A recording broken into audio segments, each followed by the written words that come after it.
Good morning, beloved. This is another day, another great morning, another great day where I pray that God will continue to increase His grace upon your life as you grow in the knowledge of God and in the love of God. This is my prayer for you in Jesus' mighty name. Beloved, I want to quickly discuss with you about the mountain of God. What do I mean? Where did you first meet God? Where did you really meet God? Let me give you a very good example. Moses has been hearing about God. Moses has been hearing about God from people. Moses has, even in Egypt, while he was Pharaoh's son, remember it was his mother that brought him up, and it is from his mother and the people around the mother that he learned that he was a Jew and there is a God of Israel and the testimonies of the God of Israel. And from there he knew that I am not an Egyptian. Even though I've been brought up as a prince in Egypt, I'm not an Egyptian. I am a Jew. I'm an Israelite. And because of that, we saw that his attitude changed and he has compassion towards the slaves who happen to be his people. So Moses has been hearing about God.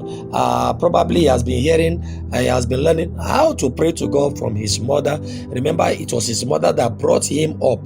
Pharaoh's daughter paid her to bring Moses up, not knowing that she was the real mother of Moses. And so Moses must have learned how to pray to God. He must have learned the things about God. But the personal encounter with God happened when he left Egypt. When he left Egypt, my people, number one, you have to leave Egypt. You have to leave the world where you are being celebrated or where you cannot concentrate. You have to leave and look for God. Now, but that's not the message. I'm only saying Moses encountered God not in Egypt, where he has been hearing about God from his mother. He has been praying, he has been having a quickening from God, but he has never encountered God. Moses encountered God in Exodus chapter 3, where the Bible said he climbed the mountain of God. He climbed the mountain of God, and there he saw a burning bush, got attracted by the burning bush, and there, for the first time, Moses heard the voice of God clearly. He has been hearing it faintly. Sometimes is God, is not God, which is happening to some of us. Sometimes you don't even know if God is the one talking to you, because whatever you are doing, you don't know. So sometimes you just move by your feelings. I think this is the right thing. I think that is the right thing.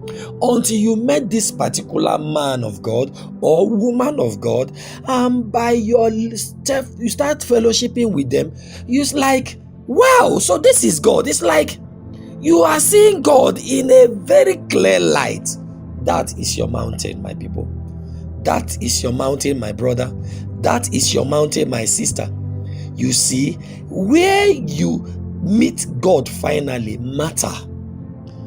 You may have been going to church, you have been hearing about God, people have been teaching you about God, painting God, until you met this particular woman of God or this man of God, and your encounter with them, your fellowship with them, as you fellowship with that woman of God, that man of God, wow, it was like, so God is like this. And then you could discover that the fear of God in your life increased, the love of God in your life increased. In fact, you began to see true, sincere changes in your life. That man or woman of God is your mountain. And I'm begging you in the name of God, if you don't want to miss your journey, or go back to that mountain where you met God.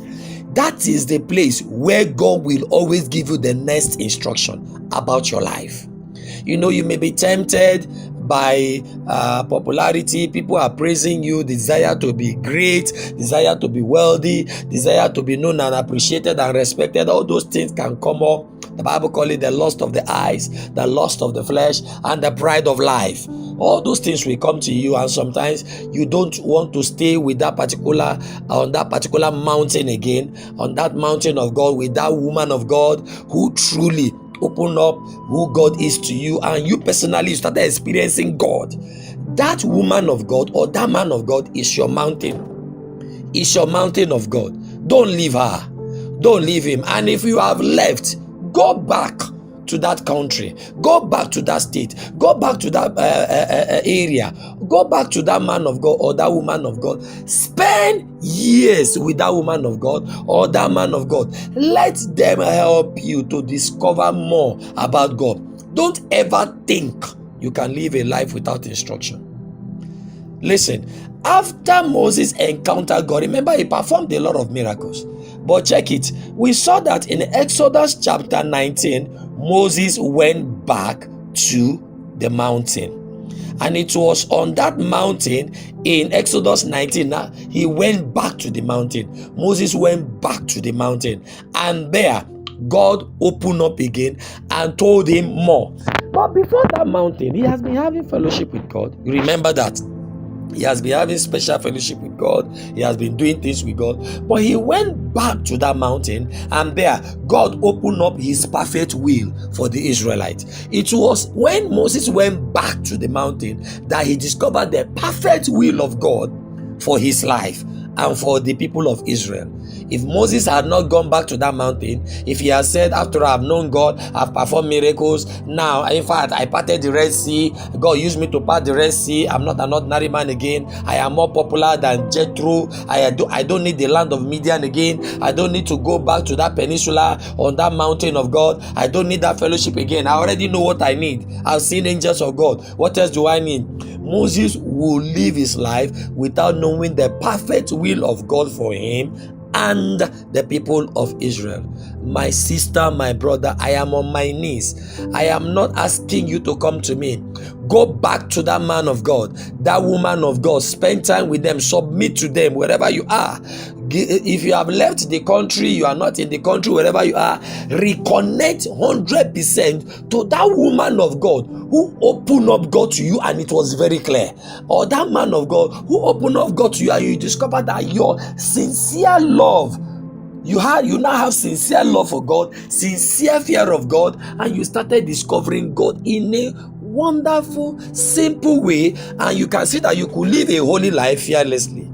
That is your mountain. Don't leave that mountain. I pray you understand this. I pray you will not destroy the blessing God has sent into your life. I pray you will not truncate the will of God over your life. I pray for you. Oh my God, I pray for you in Jesus' mighty name.